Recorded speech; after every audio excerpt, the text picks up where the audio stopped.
Hello, legends. So, my next guest wishes to keep his identity anonymous, at least in this stage of the game.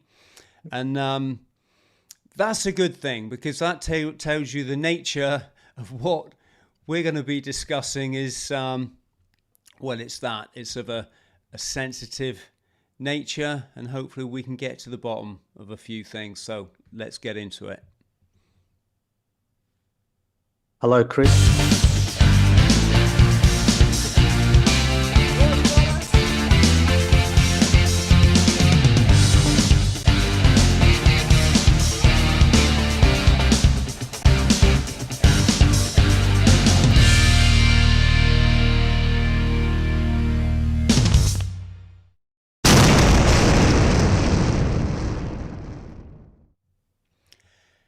Hello, Phoenician. How are you doing?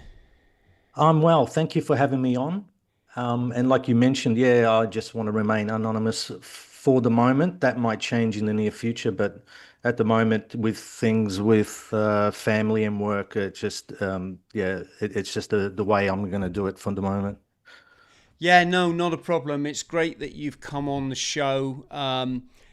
Obviously, yeah, I think due to some of the stuff us content producers or researchers or whatever hat we're wearing, that we produce, it does get interesting, um, especially now at this time because I think have you noticed there's kind of a big reveal going on. Would you get what I mean when I say that? Yeah, and that causes chaos as well because you're breaking down people's beliefs, their ideas, their thoughts, and that just creates conflict and a lot of pushback, and that's one of the reasons I want to stay anonymous. I get a lot of pushback, especially by people of certain beliefs, like Christians, for instance. Yeah, so that's one of the reasons. Yeah, I've noticed that as well. You're absolutely right. You're always going to get a lot of pushback from people who are in control systems for the simple reason they're low vibrational individuals and the so I'm not talking to you, Phoenicia. I'm talking like to our audience out That's there. fine. The antidote to that is the spiritual connection because that's that's your armor. And was it Torrin you had a great chat with? That's correct. Yeah, that's where I believe you first heard me. Yeah, I hear these. How can you say? I listen to it. I like obviously like to listen to a lot of stuff in this area.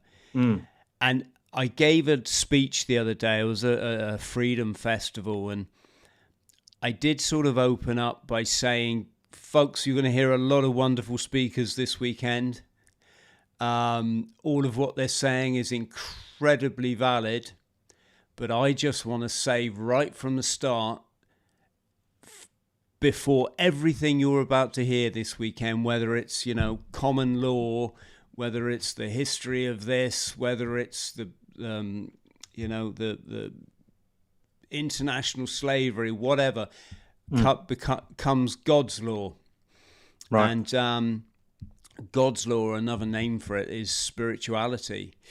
Um, it's a Well, little bit more complicated than that. So that's why your podcast with Torrin piqued my interest because you kind of knew that was an area to go to, but you yeah, both seemed a little bit sort of, can I say, unenlightened is without being offensive.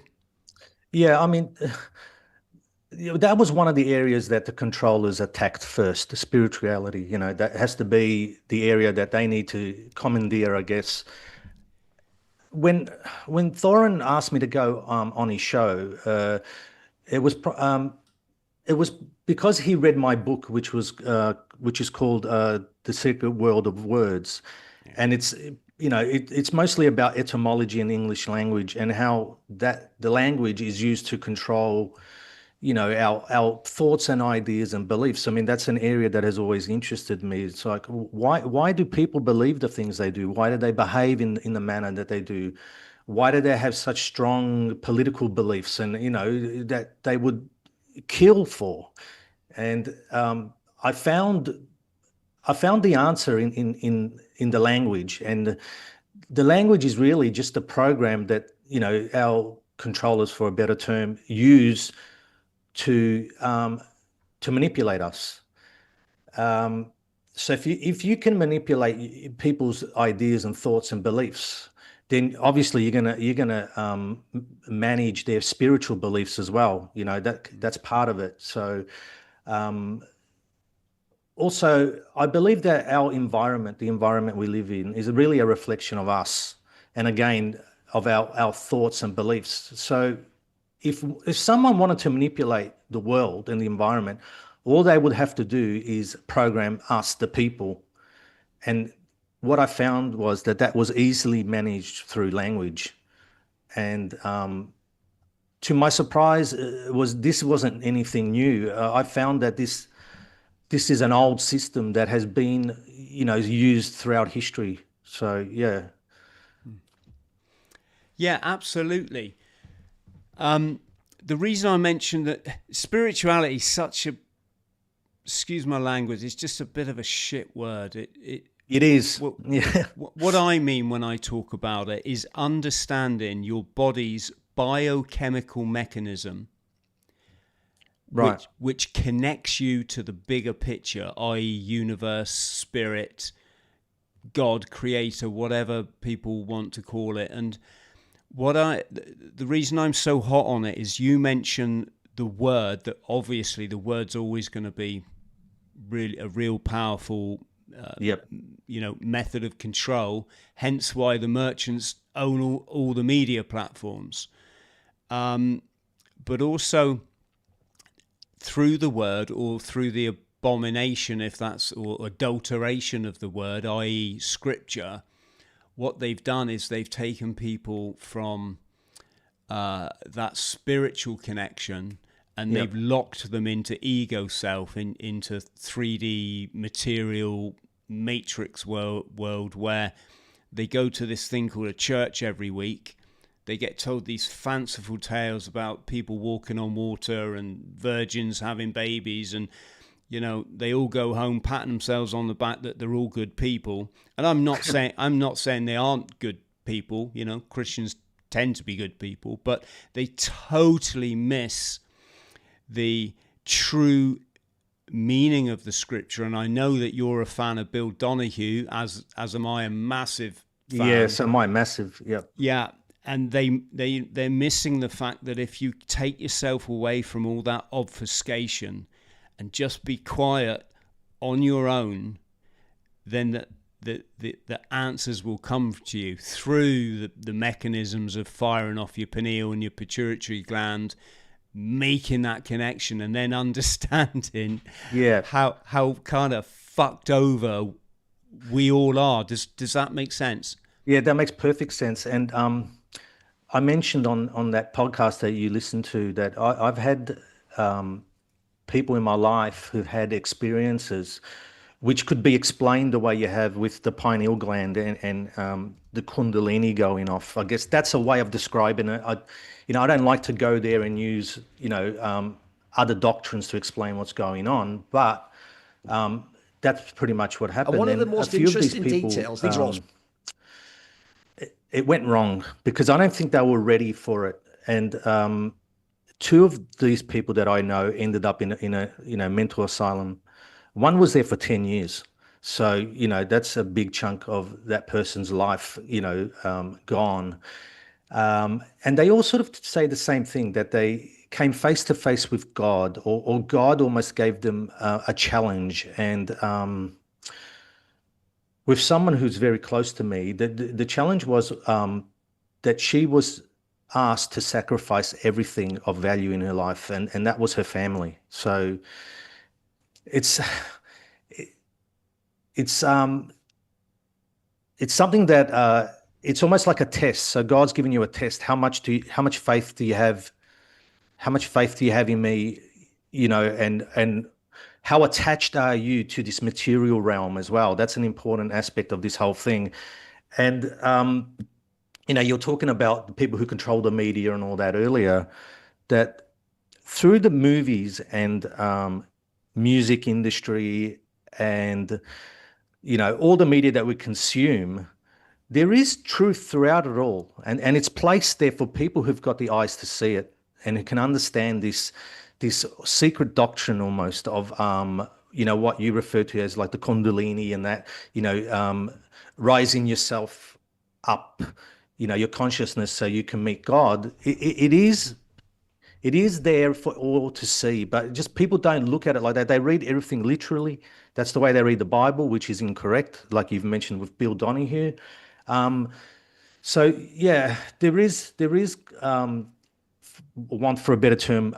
I believe there is a God, but the way we've been taught to believe what God is not the way I would describe what this experience that people are having with God is. It's almost, they describe it as kind of light, or infinite love is another term that comes to mind. And like I said, you're presented with a challenge, and a good film to watch is The Truman Show, because I believe that that film is full of symbolism, and just the controller of that show, who's created that construct in which Truman lives, is called Christov, right? Christov.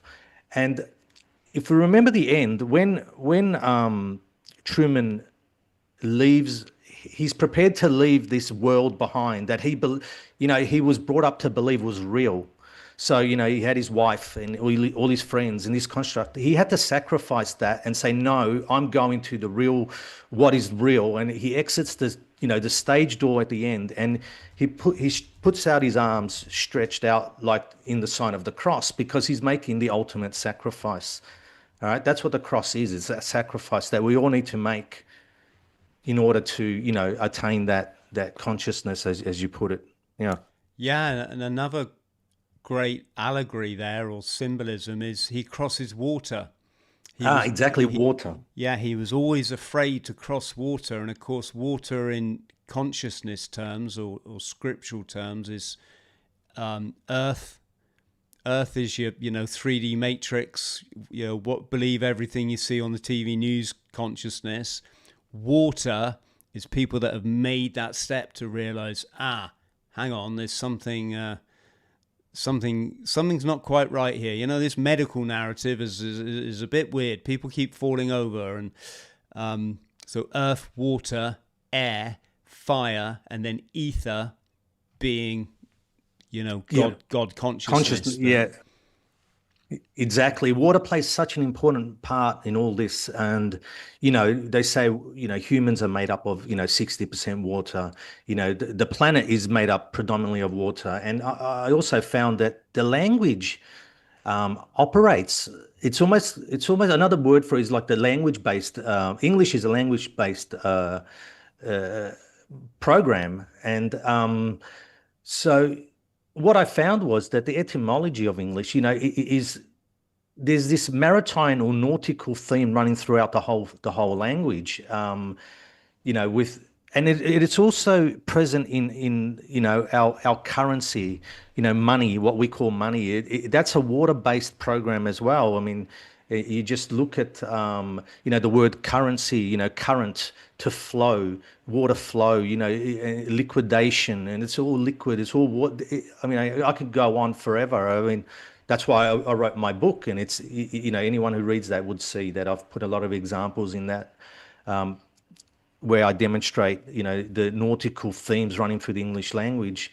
I believe that the water, it sort of needs to be, we almost need to be placed in a water theme for this construct to work. And, this extends to the merchant class who, still trade, even today with all our technologies, most of international trade is conducted by ships. So this water theme is still very important and prevalent today, just as much as it was in the past. Yeah. Absolutely. We'll come back to that. Just Okay. sticking with the allegory, and you mentioned the Hollywood, and also this kind of I think Torrin mentioned it, that this need of the what should we just call them, the controllers, just so Yeah. everyone knows who. Obviously they're not in control because there's Because only there's chaos on the streets. yeah. Yes. Well, order out of chaos. Yeah. When you look at some of the stuff Trump's doing at the moment, and you think, bloody hell, that's a good move.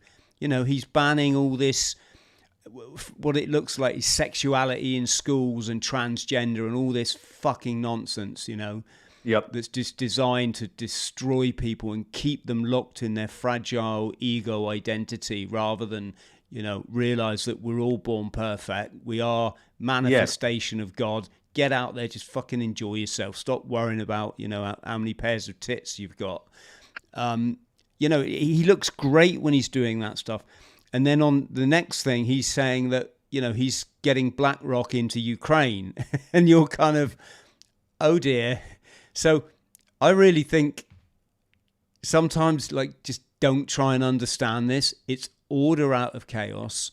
And the only person that's going to save you and create your utopia, it is you, and that's by doing what Bill told us to do. Go inside. Yeah, meditate. Yeah, I agree. And a lot of those things you mentioned, you know, and the things they do, they're all distractions. Like, especially, you know, influencers on social media. I see them all day, and people need to realize that someone's paying for these influencers to be there and you know, post every 5 minutes. Just look at the amount of posts that some of these influencers, you know, they do hundreds a day. How are you doing that if you're not working full time, or you know, and a lot of them also, if you notice, don't have families. They don't have children. They don't have families. They don't, you know, they're influencers. They're paid influencers. Okay, so what they're talking about is a narrative that someone is paying them to push. You know, Fuentes is a perfect example of that. And another thing you got to notice, have you noticed how most of these are from out of America? Most of them are American, you know, and the UK, but mostly American, because English needs to dominate the world stage. It has for, you know, 200 years. So this is the other thing. The construct that we're living in is a British construct. We live, you know, all right, globalism today really is an evolution of the British Empire. Okay. So, I mean, what's the international language? English. So we are running off an English system. Okay. For better or worse, we're not going to argue about that, but that's what we're running off. So, you know, when you want to see who dominates the world, look at who dominates the program. We're speaking English. So the program is English. Who dominates English? America and Great Britain. So they're the controllers. They're the dominating force of the world. Yeah, I've gone off on a tangent like I did. No, So for initial question or it, point. it's great. What we'll do, we'll peel back right to the beginning, because I want to Yeah. discuss an amazing book with you that I All read right. that totally explained how the merchant class live in a state of symbiosis with the historic bloodlines, you know, the money lines, and how that happened. And the Yeah. name of that book is The Babylonian Woe. Yeah, I've heard. Yeah, I've got that. Yep.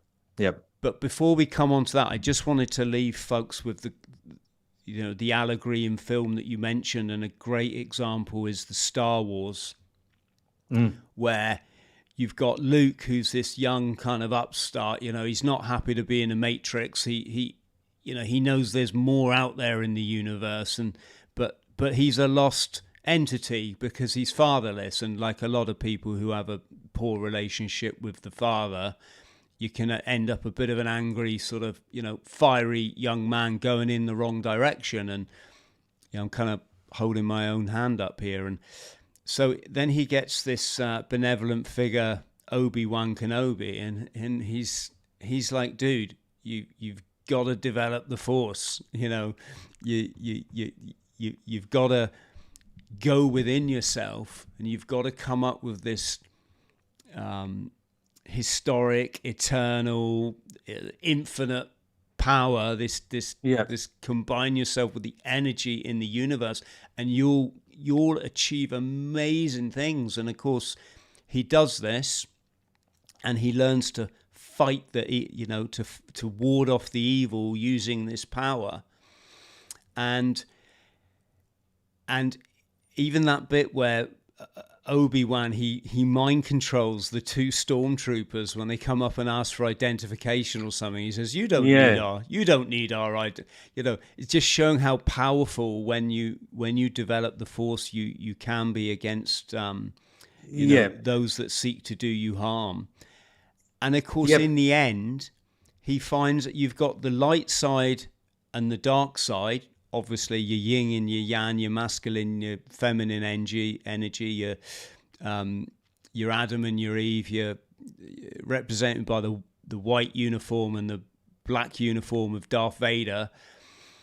And he finds out that the evil in the world is actually within him, because the evil is his father. Yeah, and he's a part of that too. Yeah. Yeah, and the final, if I remember this rightly, I think the final part of that film, or certainly the beginning of the next one, was it not Darth Vader ejecting from the Death Star in a little capsule and flying off through the universe? Yeah. And I really think that that's meant to represent the fact that, it doesn't matter how much you try to eradicate this evil from society, as a lot of people so wish they could do now. It's gonna morph and manifest in some other place, and therefore there's even more of an emphasis on you to fight your spiritual battle and put out the good vibes. Yeah, I'm glad you brought that up. There's my favorite scene in that series, is one that's missed by most people, and it's in The Empire Strikes Back. So when Luke first meets Yoda, and he's training on the planet, there's a scene where he walks past a dark cave, and this is the dark cave where his father is first revealed to him. When he's fighting, like, he enters this cave, and he sees Darth Vader, and he fights him, and he slices the helmet off, and then the helmet explodes and reveals Luke's own face looking back at him. And it's what you're saying, that the darkness is within him as well. He's part of that. Everyone has this darkness within them. And before he enters the cave, he says to Yoda, so what's in there? And Yoda says, only what you bring with you.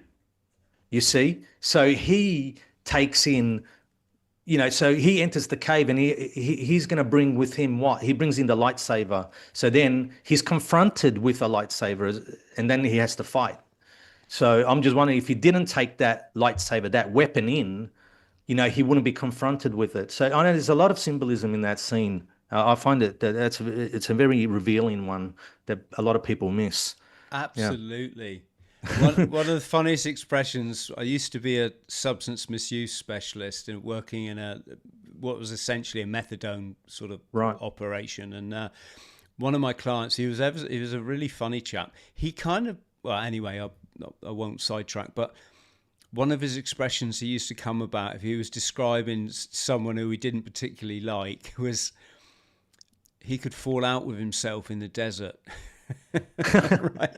And when you see, I try and describe this when people say, what is enlightenment, or they want to know what is enlightenment. I say it's the difference between people that are just running around shouting, like, bring down the cabal, or thinking that President Trump's going to fix things. I'm not slagging off President Trump. He could be the greatest guy on earth for all I know. I kind of think he's a businessman, but...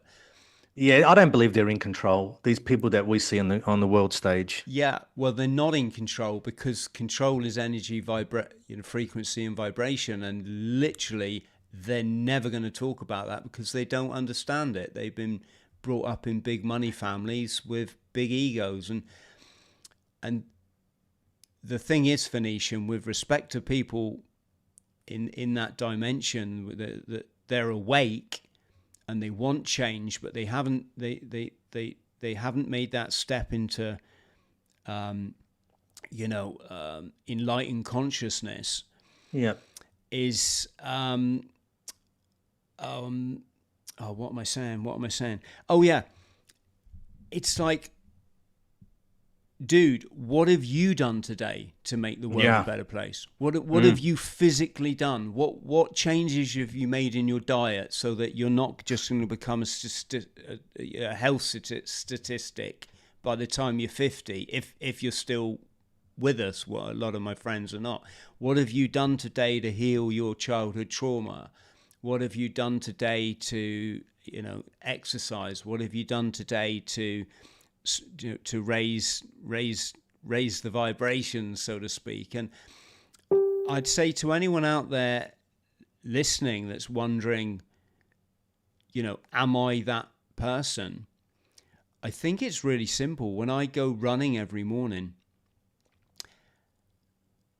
like, I would say honestly that 99% of the people on this planet, certainly in our society, are so mind controlled, whether that's through damage through the matrix or unhealed trauma, whatever it might be.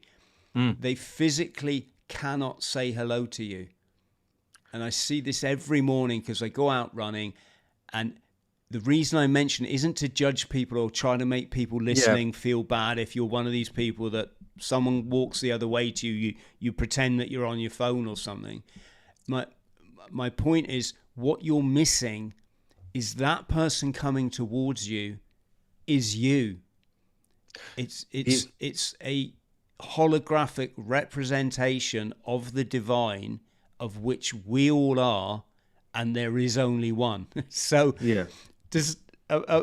do I sound completely nuts, or does that? No. I also believe that whole thing that you're describing is based on trust, and because in the modern world, trust has been diluted. Because I believe, like, if what you're describing, if you did that maybe 100 years ago, you'd find that, I would say, 90% of the people would say hello to you, because societies were a little bit more cohesive. There were more of a a community, and based on common. You mean what you're telling me here is multiculturalism has a great part to play in that breaking down of trust, in my opinion, and that is why people have sort of gone into their shells and sort of are not as friendly and as open, because they feel they're in a hostile environment. And I think that's one of the reasons that the controllers are pushing this whole thing at the moment as well, to break down community and trust. So yeah. Absolutely. Right. So for our audience out there, and so I can get the best of our time together, I'd just give you a very quick rundown on my understanding of what's going on. Yep. And that was, if you read the book, The Babylonian Woe, you had this money supply that you had this system of exchange. It was represented by cockle shells.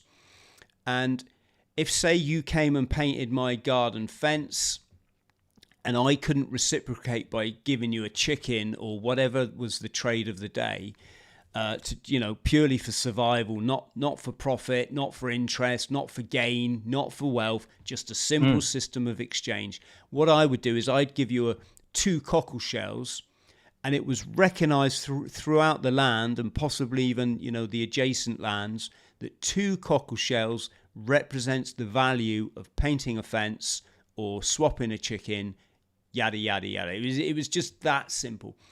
And then the merchants came along, or from wherever they originally came from. But I would say, these people that were sociopathic by nature, they had they had little or no empathy, and they took this system of exchange and started to do double ledgers and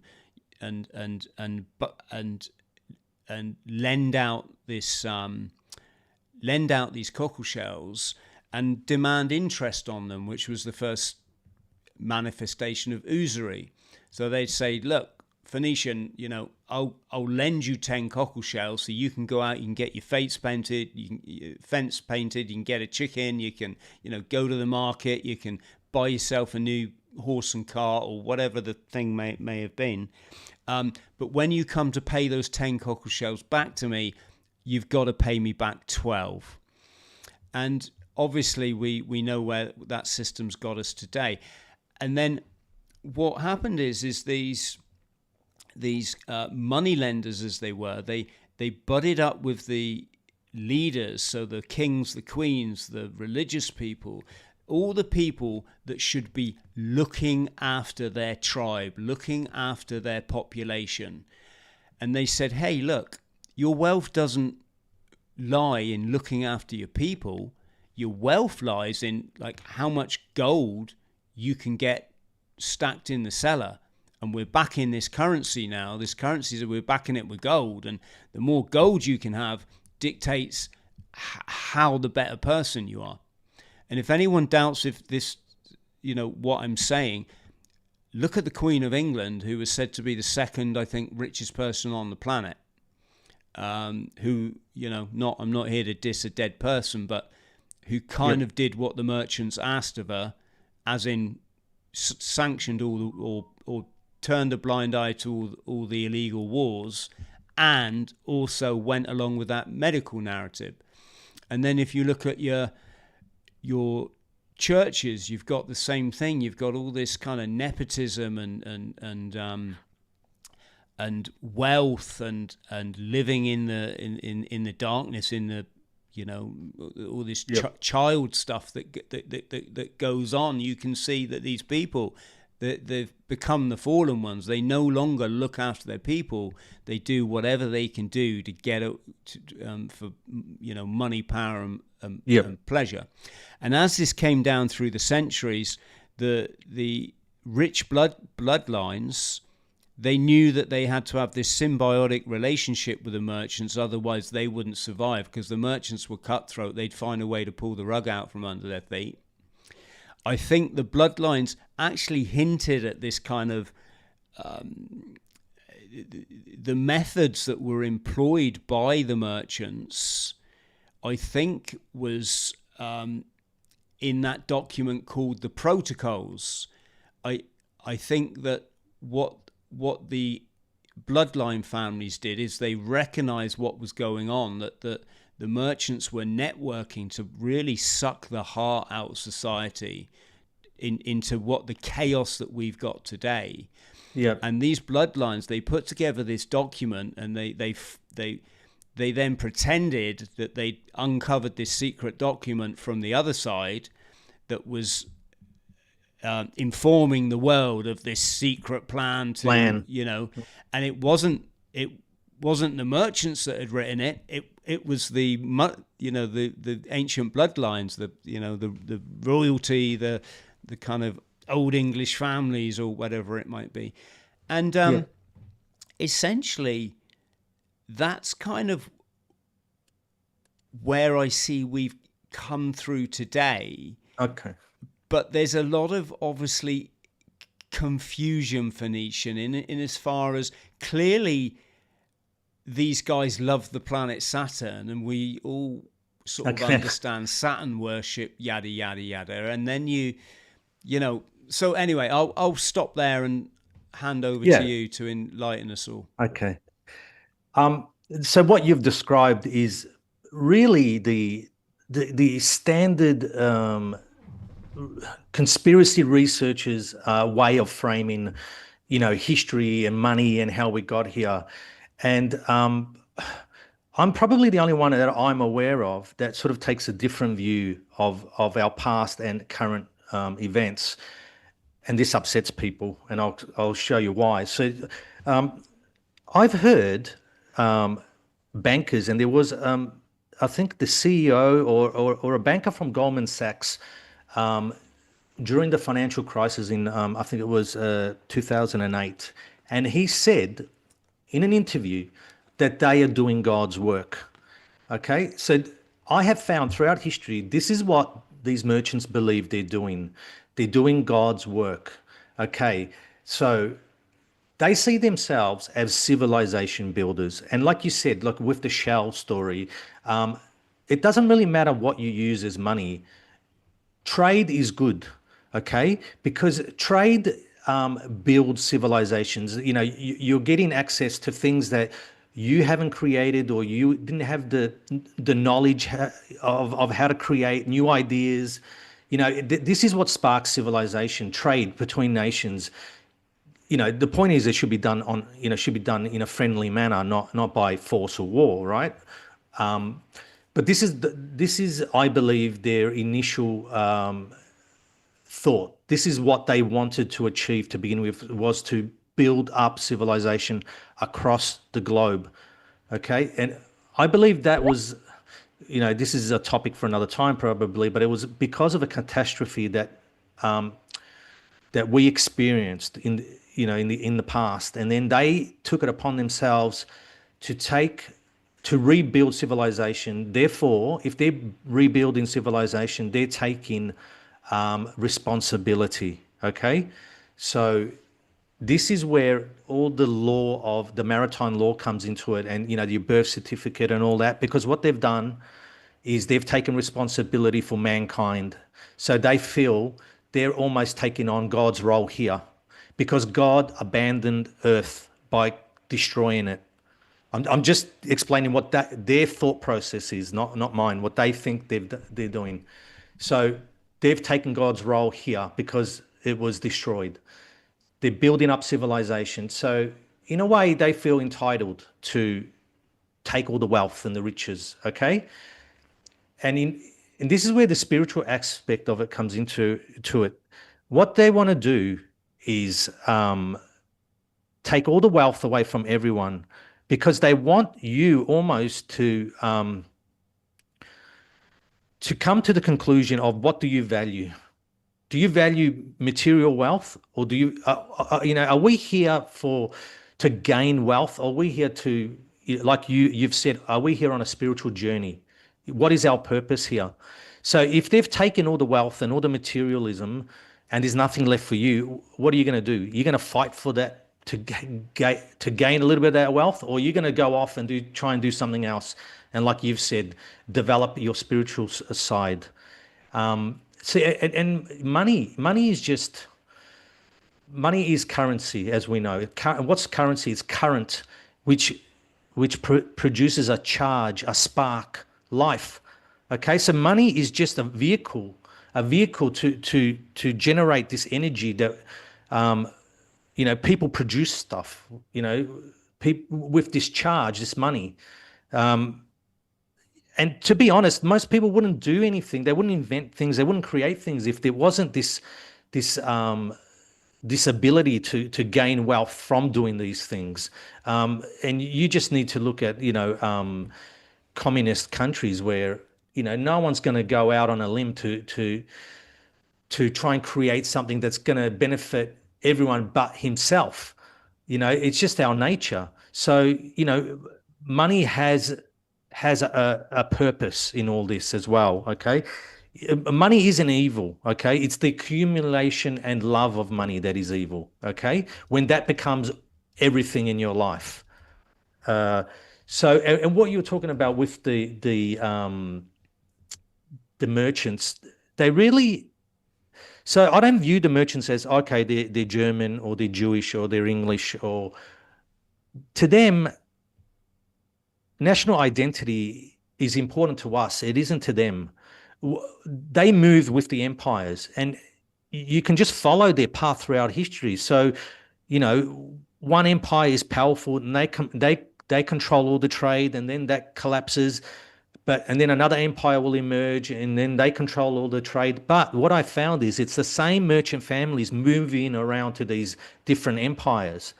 So, you know, like you said, the queen or the king or the sovereign is really just in place as a figurehead for the people. But he or her are controlled by the trade and the money, because these merchants would say, okay, do you want wealth as well? If you don't, we'll just leave and go somewhere else, you know?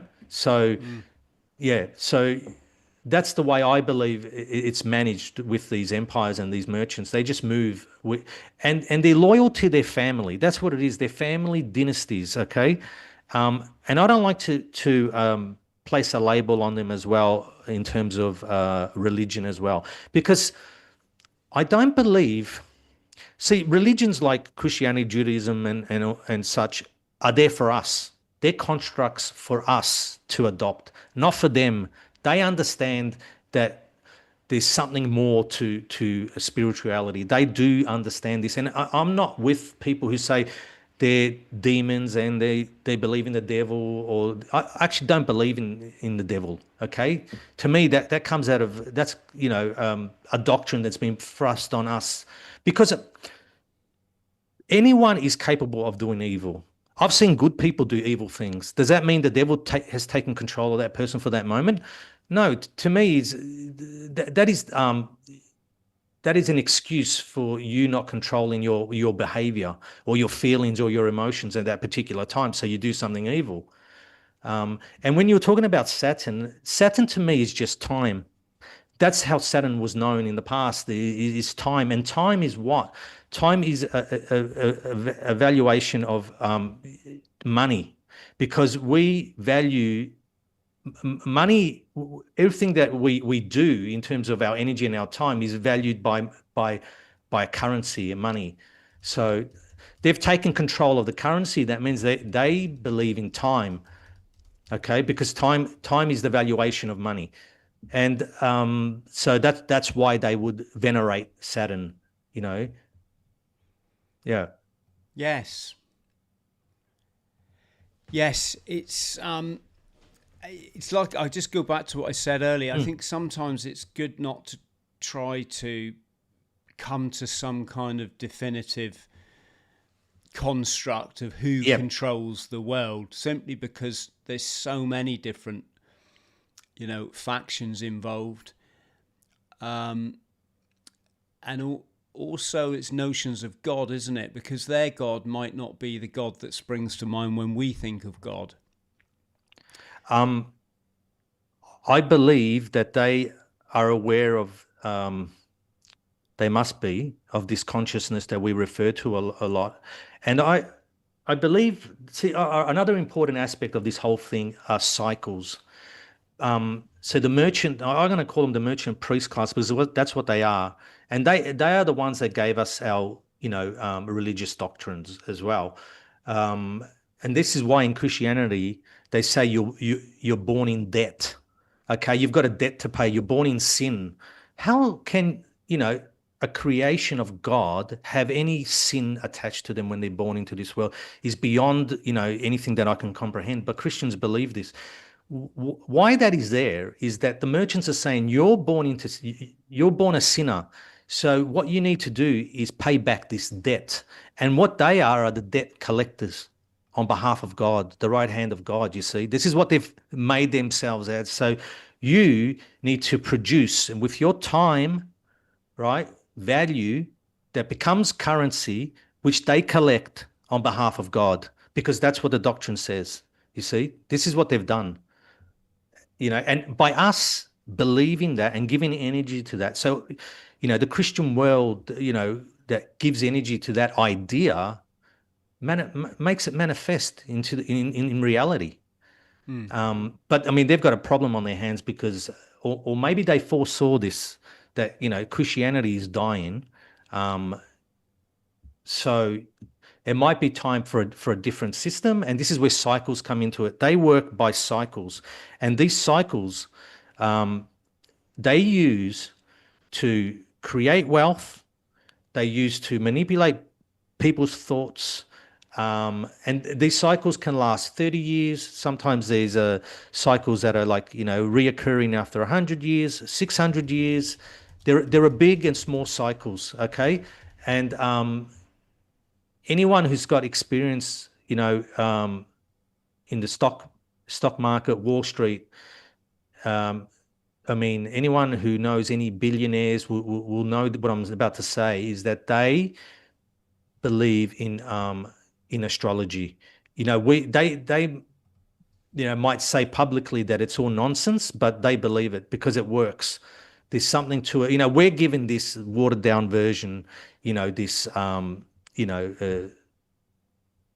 magazine, at the back of the magazine kind of version of love and fluff and all that.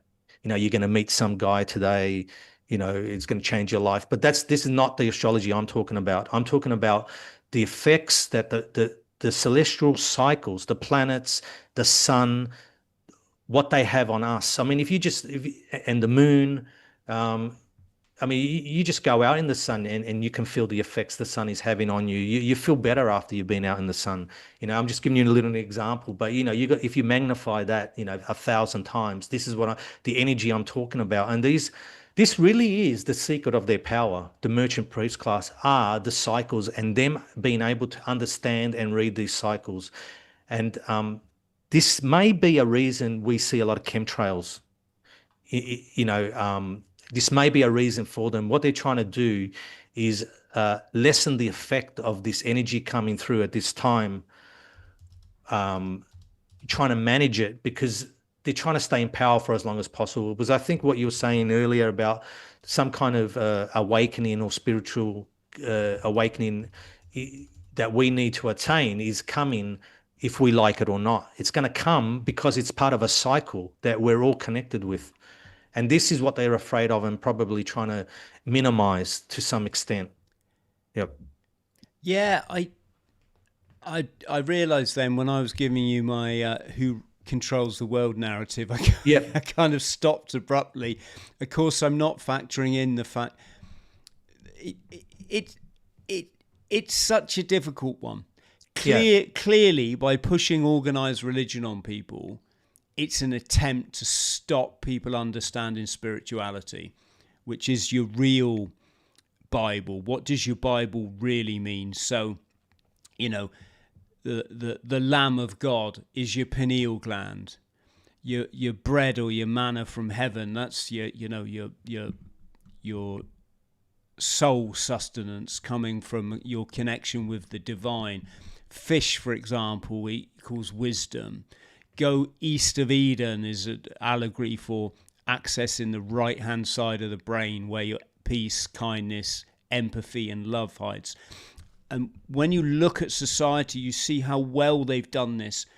Just go on an internet forum, Facebook, whatever, and just see the bitterness and hatred and ignorance that forms like 99% of the comment sections. We have got a thick, dumbed down population.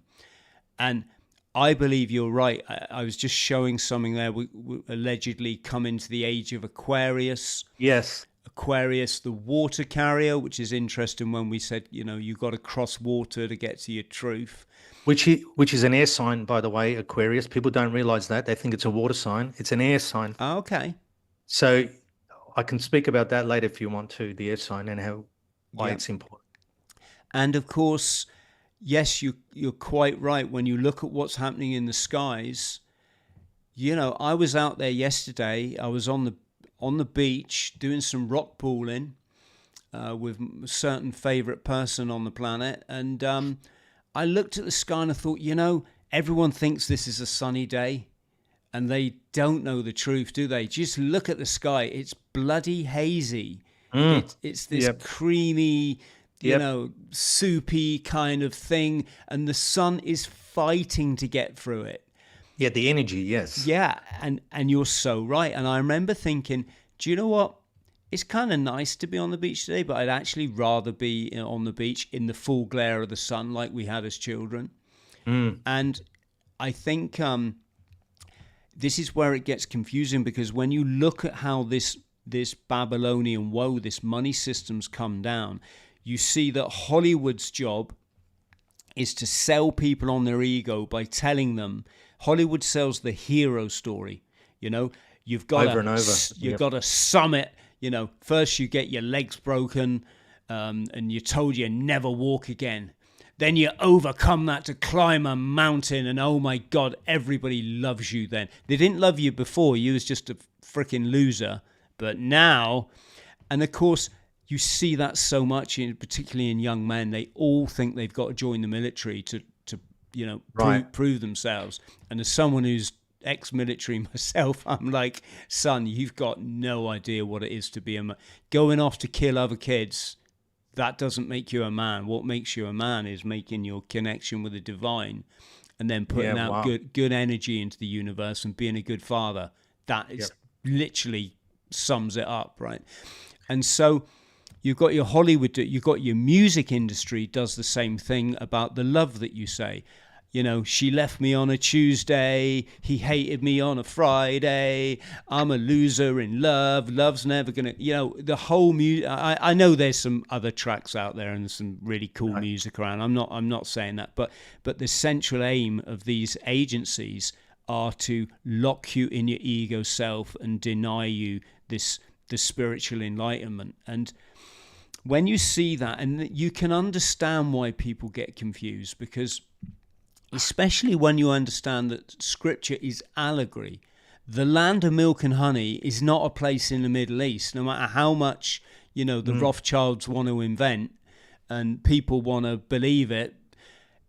Milk and honey is your serotonin and your DMT. It's accessing Yep. paradise within, right? So that immediately throws into question, where did a lot of these money movers come from? These ones that claim to be, whatever it is, chosen one or whatever. Yeah. When did they suddenly jump on the bandwagon? And do you know what? If we pretend like we're those guys in the Bible, yeah, we'll get like this specialized status, and then we can fucking wreak havoc with the world, dude. We can basically do what we want, and if anyone challenges us, we'll just call them anti this or anti that, and we'll gaslight everyone so that they all go along with it, kind of thing. Because clearly that, and this is why Twitter's become quite an interesting place, because this narrative now is, everything's getting exposed. They're talking, like, you can find out stuff about the Second World War now on Twitter or X that you just, Hollywood are never going to tell you this stuff, No. all these. But they did try for years to push a certain narrative, but they've sort of lost control a bit of it now because of the internet. Yeah, exactly. People are decoding Adolf Hitler's speeches, and That's right. It's nothing to like what we were told. Yeah, exactly. And so what I'm getting to is, it is a complex soup, isn't it? But undeniably, if they are trying to keep you locked in your ego self, they're blocking out the sun to stop you, to stop us enlightening in the age of Aquarius, which is said to be a cycle of, enlightenment. Then clearly the answer is to enlighten yourself. Yes. It's within, is it not? Yeah, you're absolutely right. And when you mention Hollywood, and even the Bible and these doctrines, right? I believe, and I have proven this. It's the merchant priest class who have given us these things, and Hollywood is like they're spellcasters. So we've got to understand these merchants. The word merchants, myrrh is water, right? The word myrrh in French is water. Okay. Chant is an enchanter. So you've got water enchanters. Okay. They're magicians. They've given you these doctrines. So when you're talking about the allegories and reading the Bible correctly, they've put them in there for you to read correctly. So they're not hiding it from you. It's just the way people view it. Now, these things, and, Bill Donahue does a great job, as you know, of explaining the true symbolism in the book.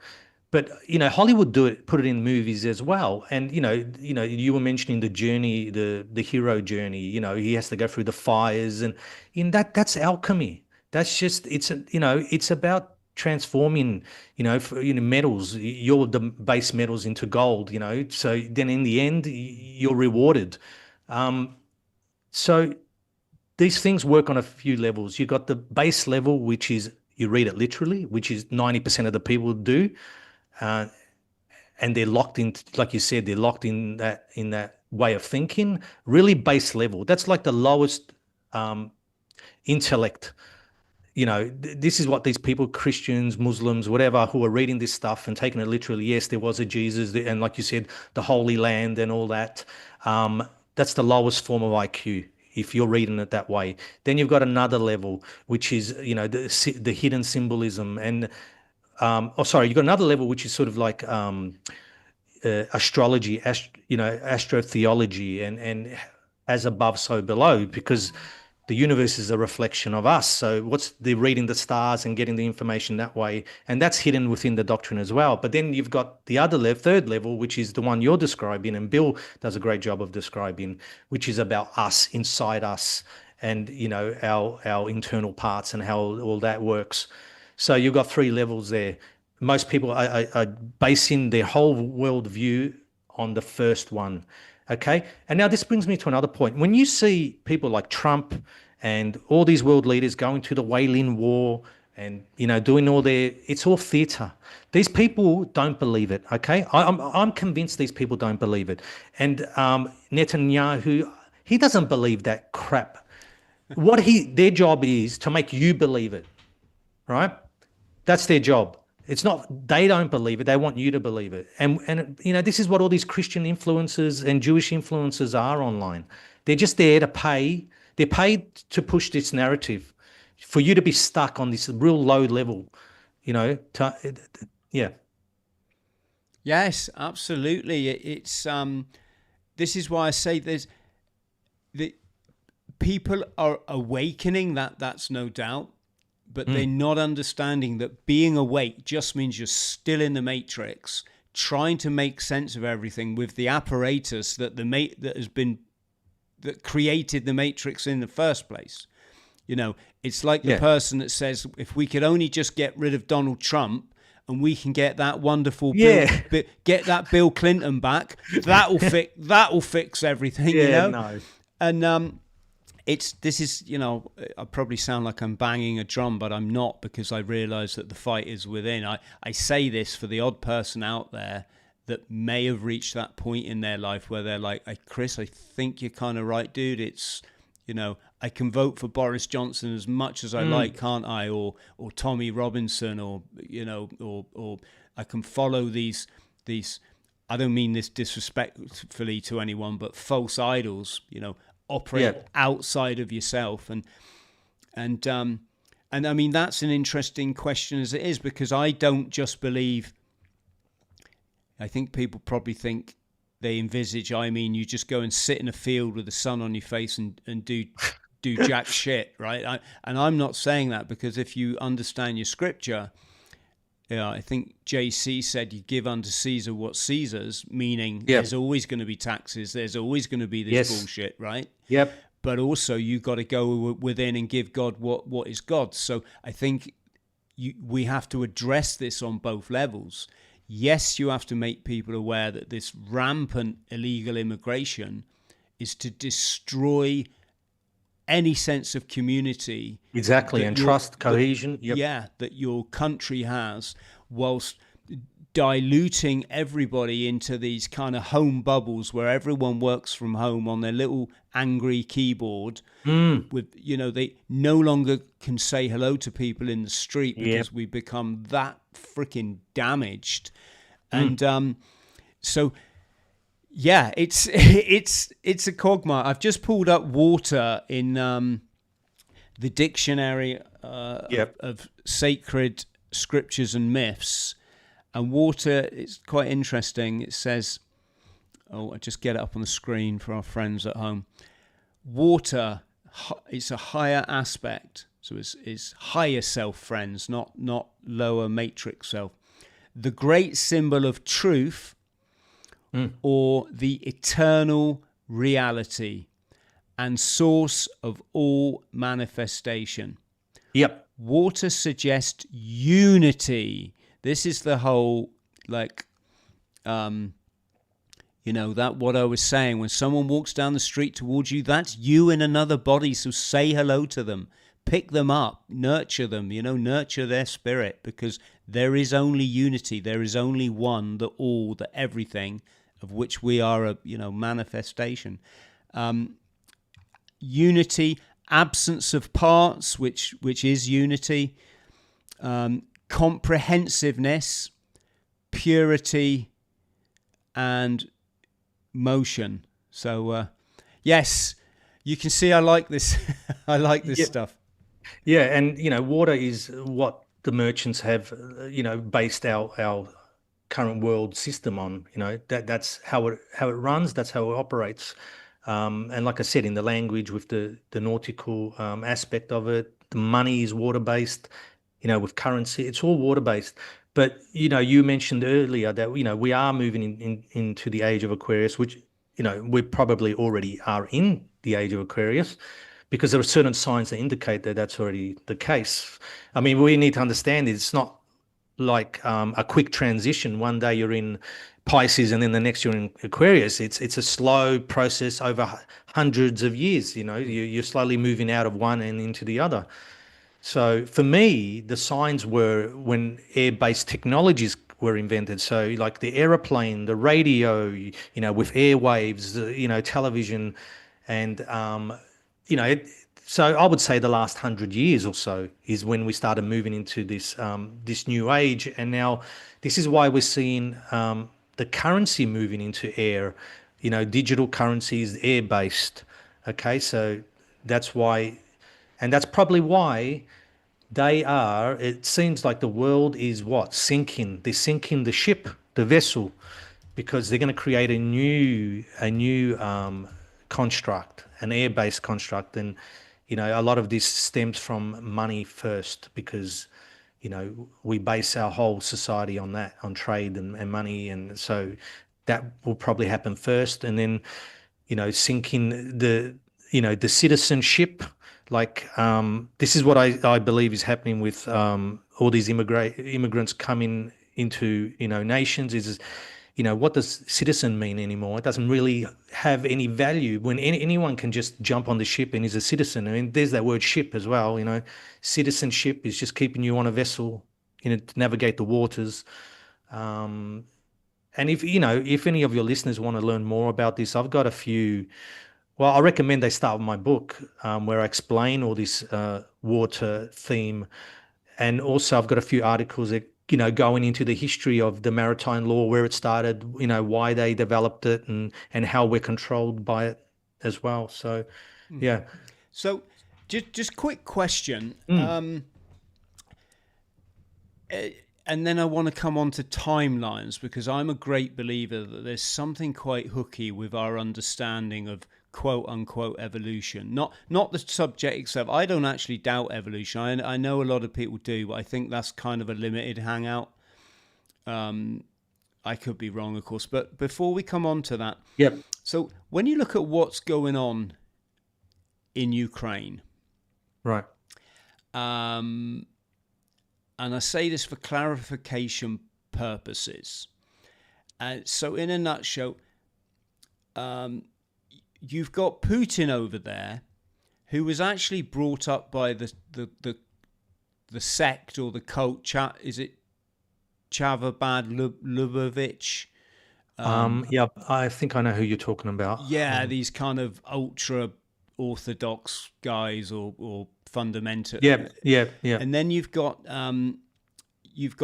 Zelensky there, brought to power by Kolomoisky, ultra rich oligarch, but also a known global criminal. And he's brought his boy to power through a television company that he's run. He simultaneously is funding or formed the Azov, which is a complete irony, because the Azov are an ultra-nationalist right-wing military group. So you think these boys would be running totally scared of them for, all the reasons that you either get or you don't get. Then you've got Trump there, who, let's just say, has a questionable family history, bringing in BlackRock as part of the peace deal that he's pushing to kind of revive this in part decimated country. And the reason I bring this scenario up is, who are we saying these boys are? Okay. Who are they playing for, and how do they fit with the topic of the merchants? Okay. Okay. With that war, people are losing sight of how it originated, and we need to go back and look at Russia just before this conflict with Ukraine. So what was happening was Putin was almost best buddies with all the European leaders. I mean, Formula One had a race in Russia. Russia had the World Cup, the football World Cup. They were just like any other European nation. Okay, like Germany, France, whatever. They have, after communism had finally integrated with Europe, and what would that do? That would make Europe stronger. They're friendly, they can trade. It will make it a lot stronger. What don't you need? You don't need NATO. You don't need American bases throughout Europe, because the excuse was that after World War II they needed a military presence there to deter communism. So you don't need that. So who stood to lose the most out of Russia and being on friendly relationships with Europe? Was the American Anglo alliance. Okay, this is also why I believe that Brexit happened, because America wanted England to be away from that European bloc and be closer, to their one world entity. They're the superpower. I always say that the superpower is an Anglo-American and Judaic, if you want to put them in there. They're part of it as well. You've got the Five Eye nations that you're aware of. That bloc stood the most to lose out of friendly relationships between Russia and Europe. So what people don't realize is that America didn't liberate Europe. Okay, what it did is it took Europe over, and it gave half to the Bolsheviks, and they kept the other half. So they really became a world power after World War II. Okay, so they maintained this control by what? Military force. And this is why they almost bully Europe into paying them what do you call it? Military. It's almost like their bodyguard, like money for defense, right? So America needs Europe to be under their foot, because if Europe was free, like I said, America would lose. It's a threat to them. They view Europe as a threat, not a brother. This is unfortunately the case. I wish it wasn't, but it is, because I view American people like my brothers. But I'm not talking about the people here. I'm talking about the government, all right, and the power. They view Europe as a threat, so they need to keep them subdued under their boot. And that's where they gain most of their wealth and power from. And an indication of this is the recent trade deal that Trump had with I forgot her name, the van der Leyen, the president of the European Union. I mean, Europe got screwed. It's like that shows you where the power lies. It lies with America, and I'm not crying about it. Fair enough. They're the world power. You won the war, so you're entitled to it. But don't go around playing the good guy. Don't go saying, "Oh yeah, we're invading this country for the sake of democracy," which is, that word really irks me. It's just a word. It doesn't mean anything. What democracy means, and I've written an article about it, is the freedom for international merchants to trade in your country and to take over your resources and your industry. That's all it means. Okay, because, for instance, under fascism, you cannot have foreigners coming in there and buying up your resources and your manufacturing, because that stuff is there purely to serve the people of that nation. But democracy opens up your economy to, the merchant class. Um, so going back to, what you were saying about the merchants in Russia and in America and what's going on there. So we have to realize too, after communism, um, a lot of international merchants were going into Russia and buying up everything, because with the collapse of Russia, you had all these vultures going in there and buying up. Oh, we've taken control of the oil or the gas, and one of those was that Abramovich, who used to be the owner of Chelsea Football Club. He was one of these guys, oligarchs, who went in there and just bought up everything he could on the cheap. So, these are just merchants, international merchants being merchants. And like I said, they're not really loyal to Russia, or they're not loyal to America or whatever. They're their own class of people who are loyal to their family dynasties. And that's all they're doing there, is just picking off what they can for themselves. And yeah, I believe that war is to keep Russia from being part of Europe. That's what I believe it's there for, and it has achieved that goal. It doesn't matter if Russia wins the war or Ukraine. What it's created is this divide, and it will probably be another 50 or 100 years until that's healed. That's what I believe is going on. Yeah, okay, good points. You can see, I mean, I had this in another podcast recently where when we're using terminology such as America and Russia, but particularly due to the nature of the way people's brains are programmed into this by language, into division and separation and nation state and yada yada yada.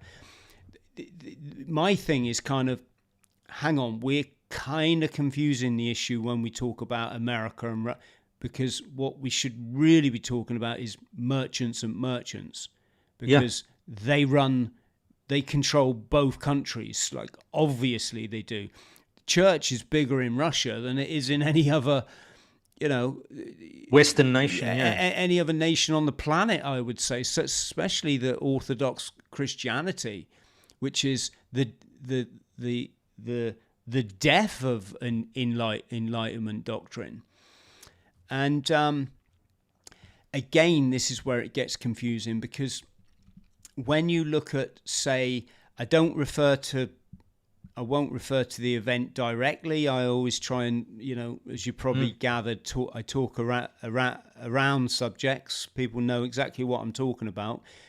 When I say those events in New York and Washington, which could have been like 20 years ago, you got your, Lucky Larry Silverstein. You've got your Donald Rumsfeld, laughing when he announced that 3.2 trillion had gone missing from the Pentagon, and that was the day before a big event happened. Then you've got your Paul Wolfowitz,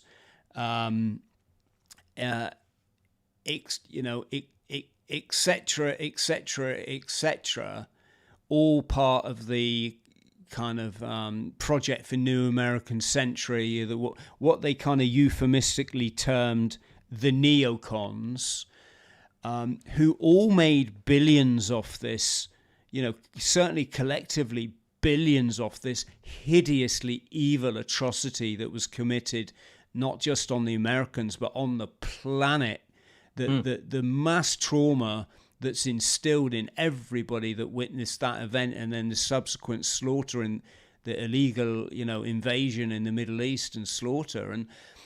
And can you see, Phoenician, what I'm hinting at here is how confusing it gets, because when you look at Lucky Larry and his buddies, they all appear to me to be in a network.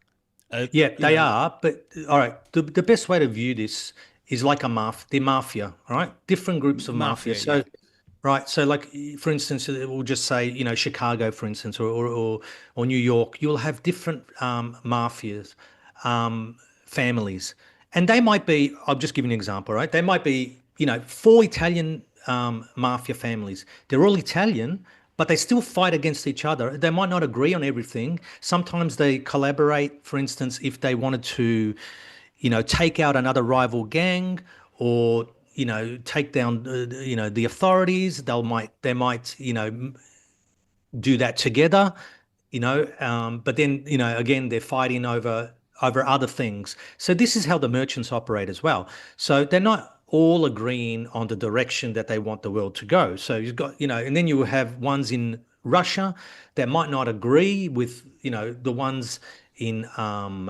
in America. And like you said, you might have you've got different factions of and denominations of Christian groups. You've got different factions of Jewish groups. You've got different factions who believe in different things. They don't all want the same thing. Um, but again, they'll help each other when where they see it can benefit both of them. So you've got Freemasonic groups that again are not all on the same page all the time as well.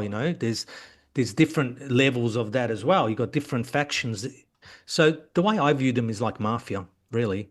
And that's why sometimes we see them working together, and sometimes, look, if there was one power in control of the world, we wouldn't have any conflict.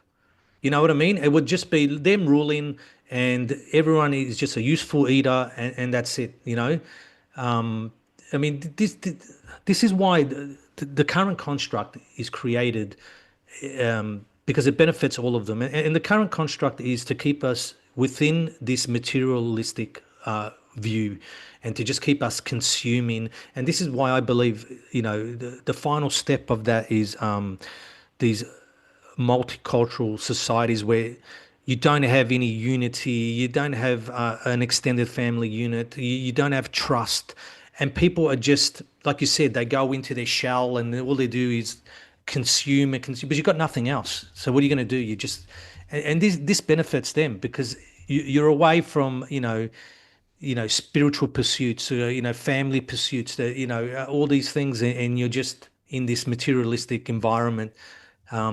So yeah, that's my thoughts on that. Yes. I think what I was trying to link here is Right. when you look at these guys and the way they're operating, I often refer to them as the global mafia. And then and certainly when you look at the medical narrative that we all went through, and you look at who stood to gain by it, I'd say that's the merchants as well.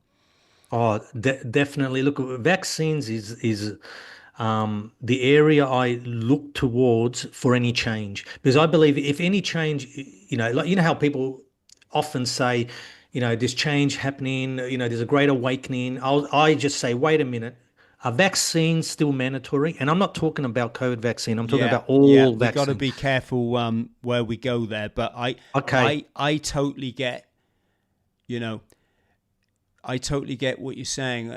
For friends at home, like imagine if you were told that there was a bogeyman that existed, and you Mm, had to do this to yes, protect yourself from the bogeyman. But then you found out that not only did that bogeyman not exist, but no bogeyman existed exactly. whatsoever. Then that begs the question: well, what are all these other thises Exactly. It that opens that up. that, Yeah, that are being pushed on little ones? This big, like something crazy, like 30 times before they're even the age of 10 years old. So I totally get that, and it also. Phoenician, that also shows how far from the truth that's right. the general public are. They General. still believe all that bullshit, and it's so hard to to change that paradigm that you've been Ah, brainwashed with from birth, that there's bogeymen out there that can jump from people into other people. And I yeah, totally, that's one of the hardest. It's almost as difficult as a religion, that construct. yeah, And if we just look at, I've done a post on this, tracing the origins of the medical industry. It's all merchants. The merchants did it. You've got in America Rockefeller, but you've got in Britain as well the merchant guilds, who we haven't touched on, but they're a big part of this whole story. Um, the guilds out of the city of London, they're referred to as the livery companies. they've got a major part and role in all this, the modern world and the constructs that, in these institutions that we follow, and medicine is one of them that they developed. Um, so yeah, if you just trace it, all goes back. It all goes back to the merchants, What like a lot of this stuff does.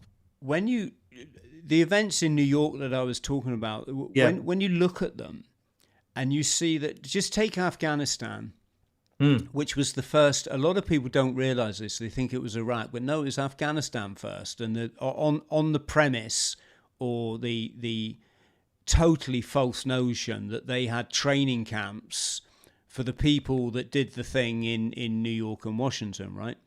Right. And so they went in there, they, let's just use the word invaded. And you see what they came out of it. Once they stomped that country to death for 10 years and created absolute slaughter on, not just Afghans, but also young Americans who gave their lives and their limbs and their eyes and all this kind of stuff.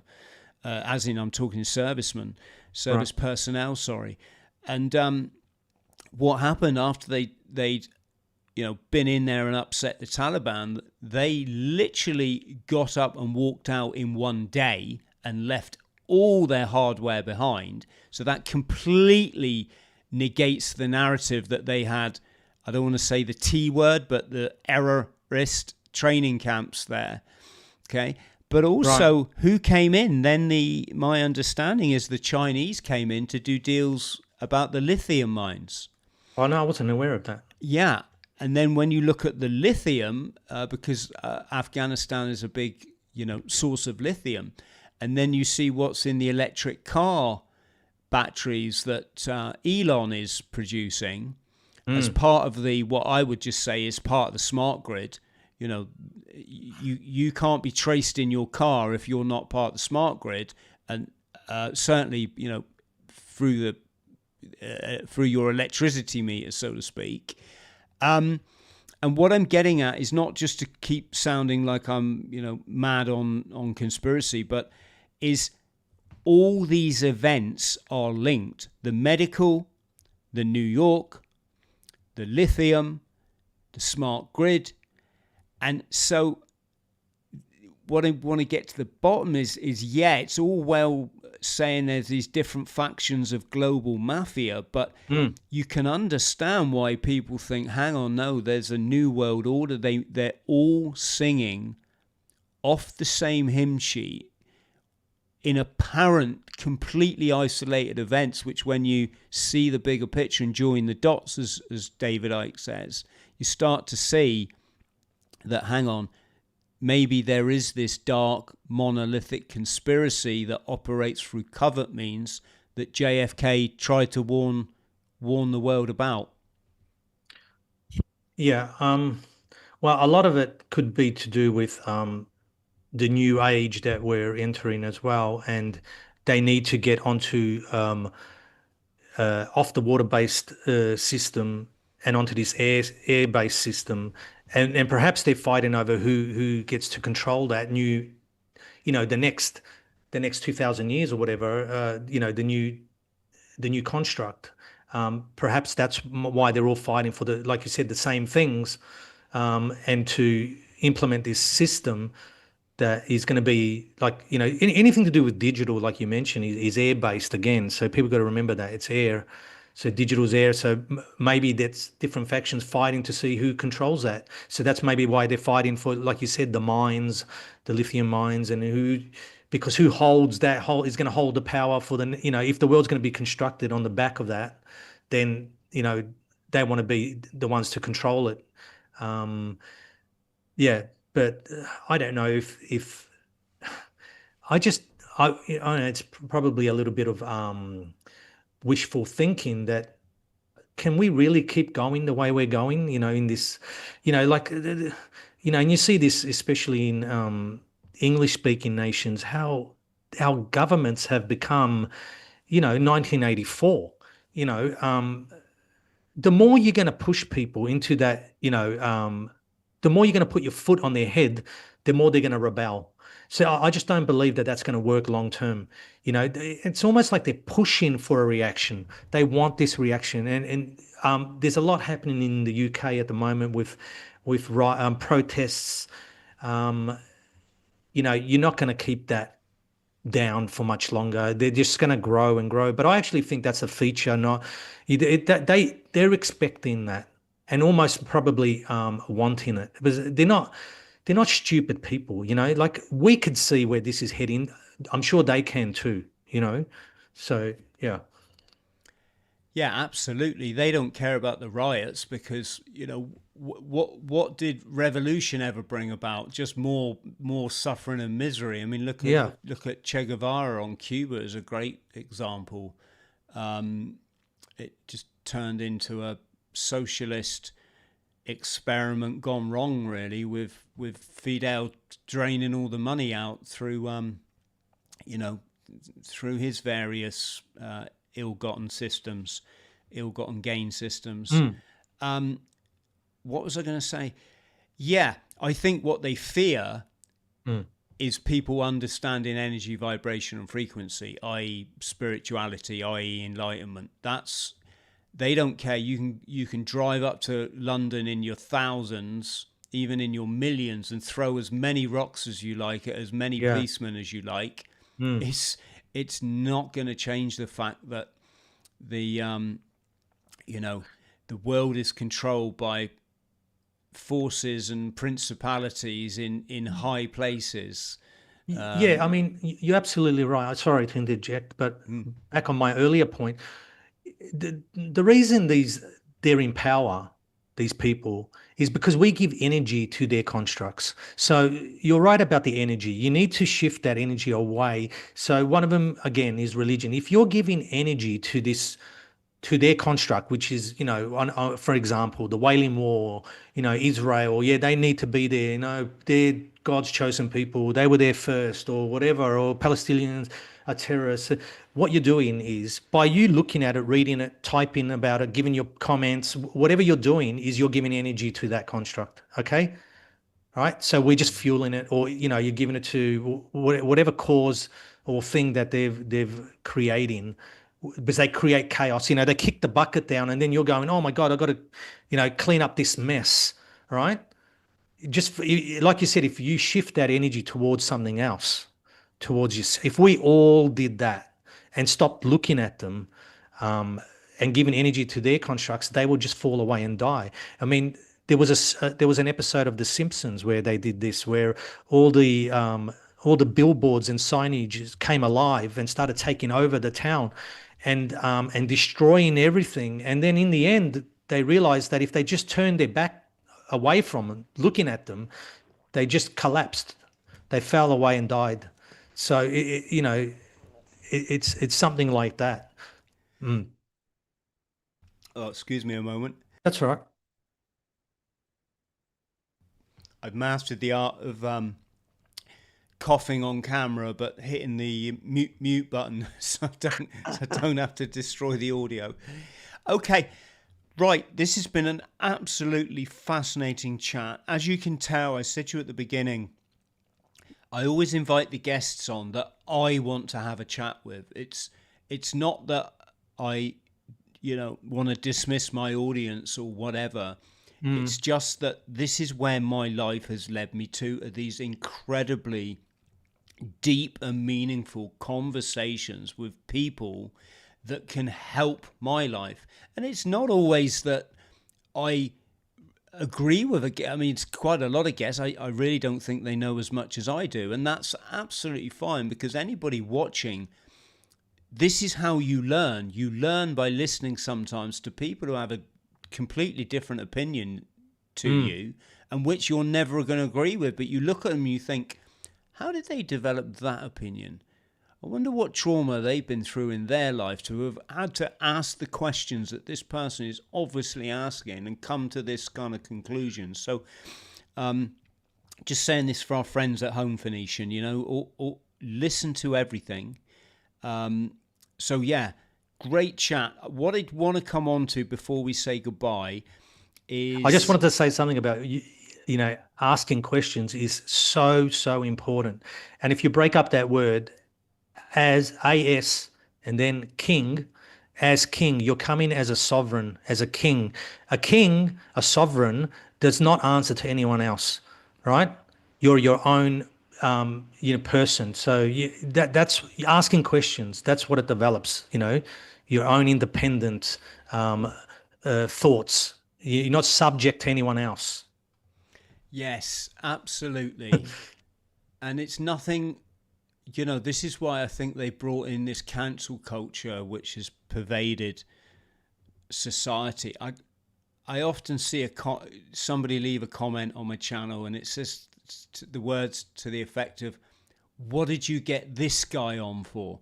I hope we don't get any of those. Well, my first response is kind of, well, it's none of your fucking business, right? But no, I'm joking. But what I mean is, like, you've got to listen to everyone. The reason why,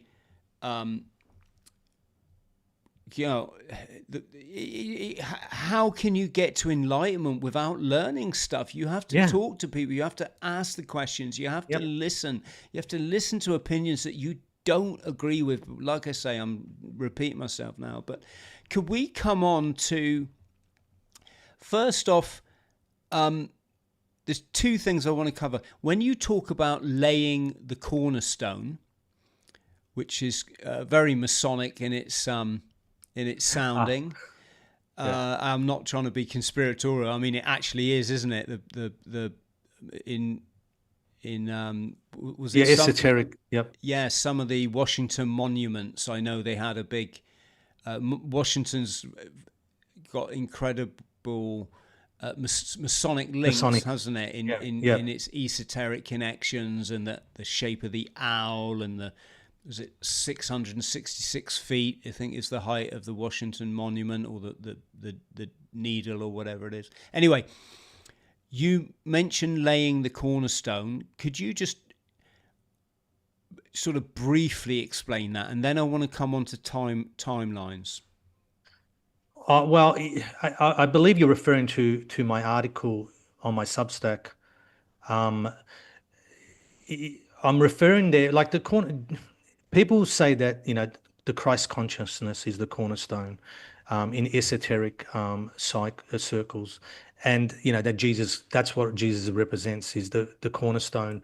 What I was referring to there in my article was, that was my first article, and I was laying the cornerstone in terms of what I wanted this whole Substack to be about, and that was to find this essence that we call the Christ consciousness, and then I believe that I was able to, or I'm trying to find that through the works and following the path of the merchant class, who have, in my opinion, created civilization and given us all these doctrines, because I don't believe that they're purely evil like people believe.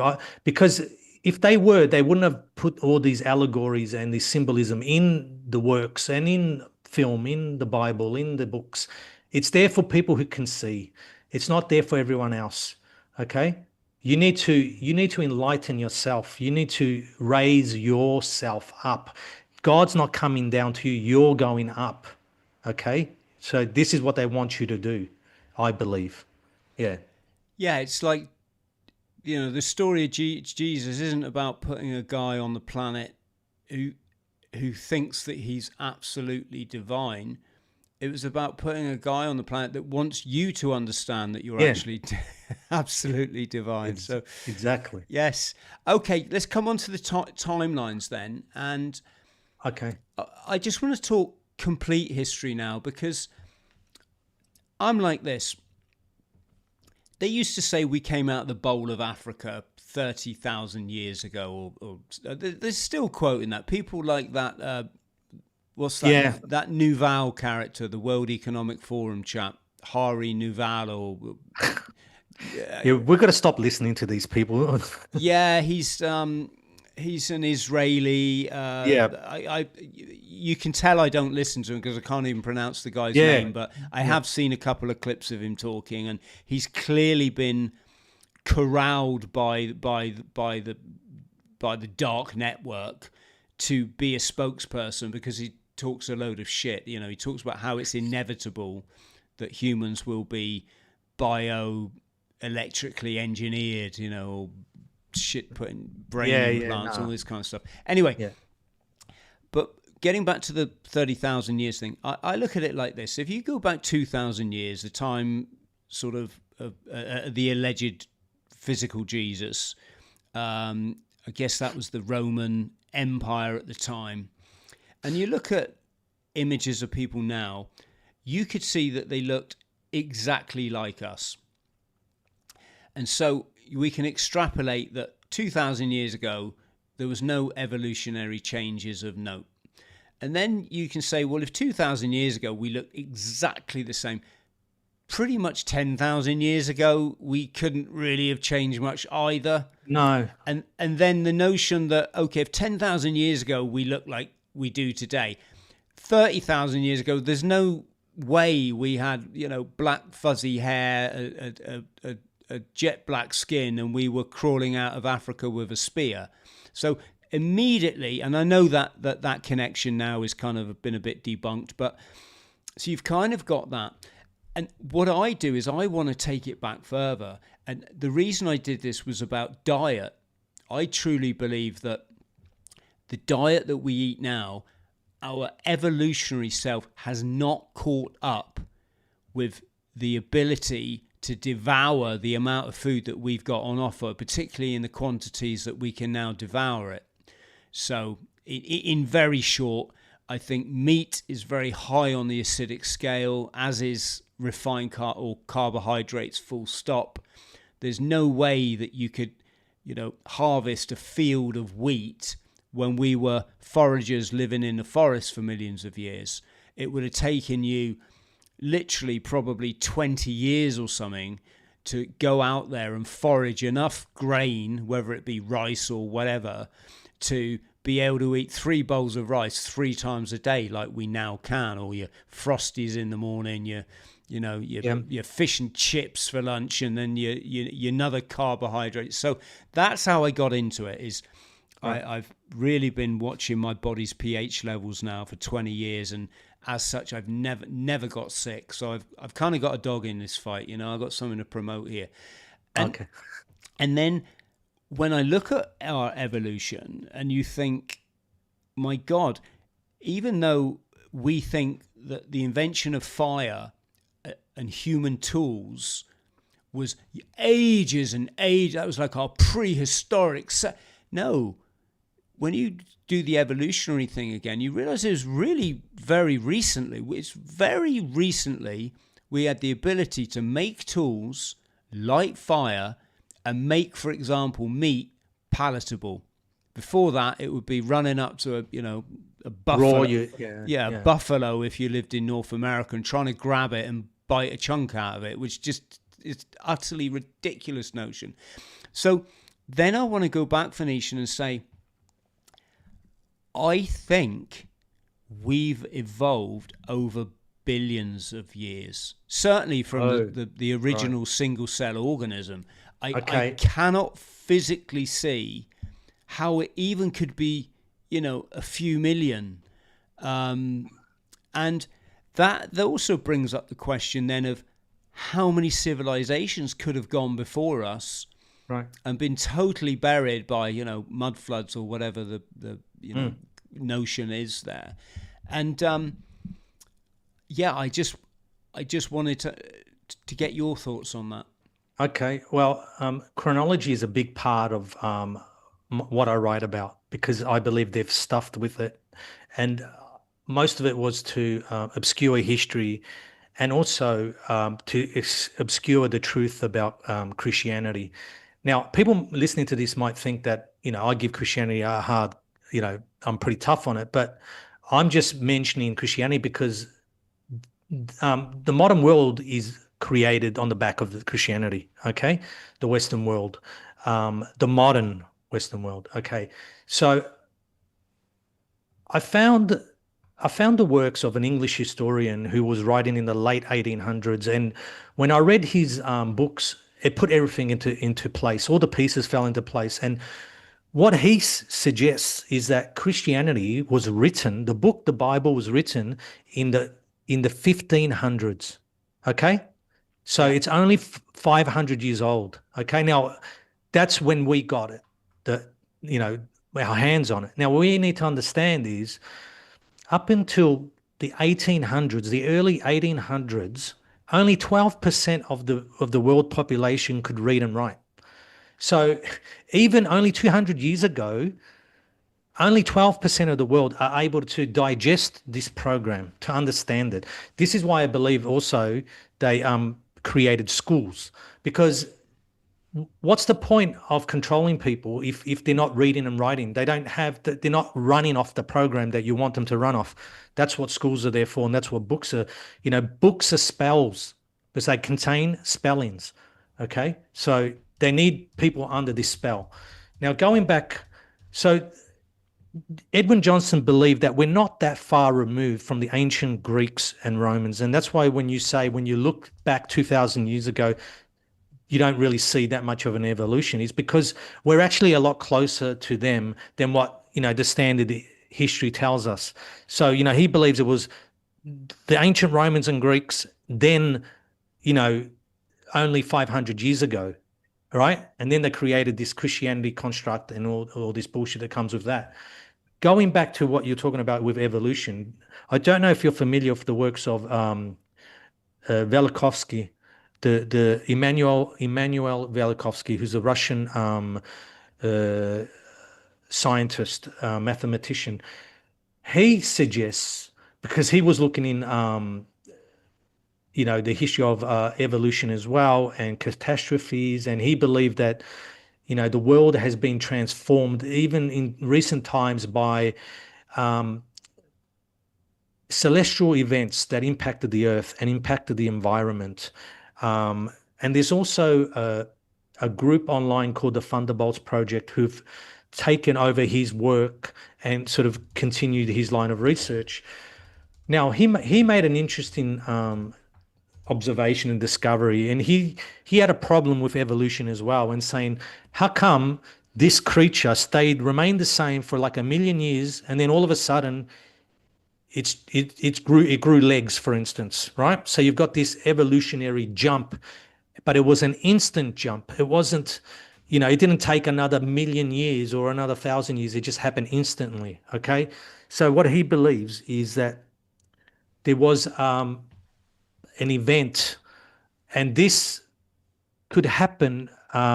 It could be an event that happens like part of a cycle that could be every 10,000 years, every 5,000 years. I'm not sure. I'm just throwing out a figure. So what happens is the Earth is inundated with like electricity or plasma from outside, from the universe. And what it does is it sparks an evolutionary jump in humans or in animals as well, right? So you have a spiritual and evolutionary jump quickly, right? So again, I'm going to give an analogy from The Simpsons. There's an episode where Lisa Simpson comes home with this science project, and she's got this little dish of bacteria or whatnot, and she brings it home. And the project is to see it form into a plant or something, right? But what happens is it gets hit with electricity, and then she gets up in the morning, and there's this whole little civilization developing. And then over time this civilization develops technology, and they create UFOs, and they shrink her and they bring her down, and they say, oh, you're our God because you created us. So I'm just giving you that analogy. So what Velikovsky is saying here is that the Earth might be bombarded with this plasma that gives us this evolutionary jump.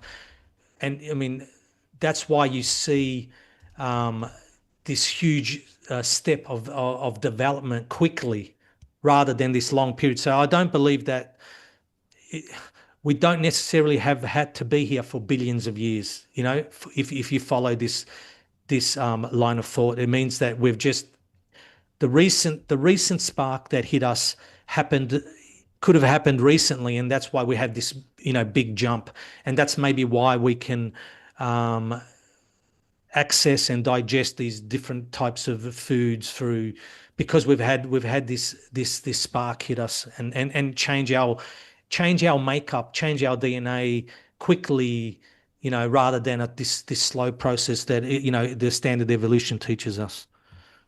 Yeah, just an idea I came across. Yeah, got you. It's My something to think about. Yeah, my kind of point though is that we haven't managed to digest these foods. That's the whole thing about um, the acid alkaline balance is the reason everyone's sick all the time is they don't understand what to eat and all Well, that's this. because they put poison in it. So really, what they're doing is poisoning the food, because the food has become taken over by labs, not nature. So scientists are doing all this stuff. So, but I mean, if you left it in its natural form, you would be able to digest it. But because they've taken it over, the merchants again have taken over, you know, our source of food. They've stuffed with it. Yeah, absolutely, and that and the abundance of carbohydrate, which is just glucose or sugar in the in the body's tissues, which um, cells eventually just they either got to do a massive detox, which is what we were saying earlier, is when your body does these massive detoxes, the merchants brand it as the bogeyman, don't they? Yeah. Where there's actually a simple explanation. No, it's because you stuff carbohydrate in your body 3 times a day. You fill yourself with sugar, which is acid, and your cells say, "Look, mate, Mm. if you don't let me do a massive detox now, you're gonna die because a cell cannot live in this environment, so to speak." So, yes, okay, I interesting. think fasting is underrated too. I think it should be something of a more common practice. I mean, I used to do that where I wouldn't eat for 24 hours, which isn't long. Every Friday, for instance, I just picked the day of the week, um, and I always felt better. So I mean, I might get back to doing that. I've stopped doing that. But, Yeah, I do it. I I practice it quite a lot because, oh, good. well, for a few reasons. If when because of this acidic diet that I'm talking about, and the fact that most people are acidic, don't even understand it, wouldn't even know what you were talking about if you mentioned it to them. Um, what we don't understand is when you live in that acidic world, your body can only store up acid. It can't get rid of it. Or certainly your organs can get rid of a certain amount, but they have the kind of, it's a limited hangout. And then what happens is when you fast, first off you empty the food in your stomach. Then your body burns off its glucose reserves, so it's your sort of instant glucose energy reserves, and then it starts going ketogenic, where it goes into your fat. And this is where people experience something called keto flu, which is all of that crap, the toxins, the acid that have been stored up. In my case, it could have been for 55 years if I only just heard of water fasting now. And this is why fasting is so important, is to do Yeah. that deep down cleansing detox. You've got to get into the fat reserves because your body is so clever. It will store acid in your fat to save your life. It also does other stuff, like it leaches calcium from your bones and dumps that into your bloodstream, because that in itself is alkalizing. But yes, Yeah. we all should water fast. And of course, what have the merchants done? They've managed to convince people that you absolutely have to eat 3 times a day, or you're gonna get sick, which is Yeah. I mean, like if you think of our natural state where we were hunter gatherers, you probably didn't have access to food every day or 3 times a day. So you're going to go through periods there where you're not eating. So that was, the natural state, not too long ago. Yeah. Absolutely. Absolutely. Listen, brother, this has been a brilliant chat. Thank you so much for coming on the show. Pleasure. Thanks for having me. Yeah, I look forward to the day when we can see your face. So please, I want to be the first podcast that you do when you All right. when you expose yourself to the world. But I do get it. It's talking the way we talk can create untold problems in the workplace, because everyone in the workplace is pretty straight laced, aren't they? They think if they listen to even 5% of what we just said, they think we're absolutely mental and get this guy out of here. So, which I consider is a good, very good place to be. So just stay on the line so I can thank you properly. But we're gonna put all your links below so people can come and find you. I know that you're very big on X and you post some very profound stuff there, which is where I first came across you. And please come back on the show. To everybody at home, if you could like and subscribe, that would be absolutely wonderful. And thank you to everyone that supports me on either Locals, Patreon, or has become a YouTube member. I couldn't do this without you. And last but not least, got to give a shout out to everyone who's donated for my upcoming Everest summit. So I'm summiting Mount Everest in April. I'm climbing to shine a light for veterans like me who struggle to make that adaptation to civilian life. But also the bigger thing I want to do is draw attention to the link between childhood trauma and adults who take their own life, which is a big problem in the veterans community. And I think until we can have these grassroots talks about these topics that are fundamental to our human understanding, that we're going to continue, on this sort of slide. So that's it, everyone. Big thanks. Much love.